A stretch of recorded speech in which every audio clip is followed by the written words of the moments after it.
sa isang event na kung saan ay dumalo itong si Bea Alonzo dahil siya ngayon ang bagong endorsement ng mobile phone na Oppo na kung saan kasama niya ang aktres na si Nadine Lustre. Silang dalawa ngayon ang bagong endorsement ng isang mobile phone na Oppo.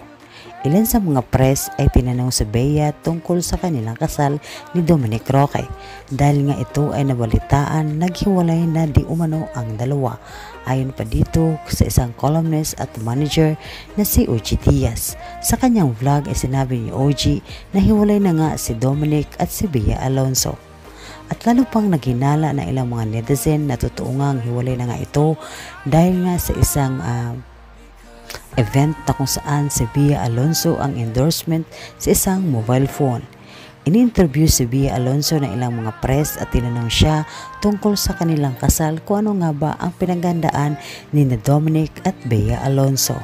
At tilabay walang maisagot na matino itong si Bea ay palaging ito lang ang kanyang sagot sa tanong ng ilang mga press.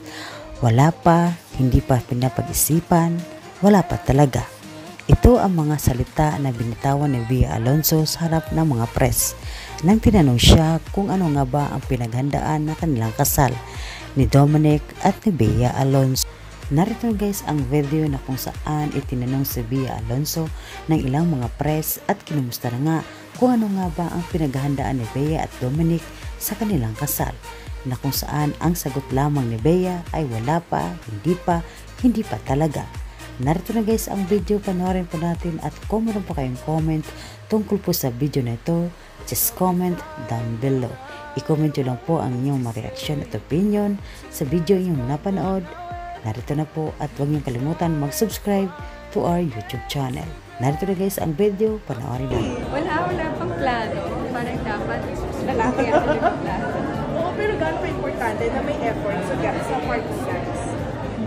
I think your relationship is always two-way street. It's not, hindi lang pwedeng lalaki. We are always pushing for equality. So, equality means pati yung effort equals.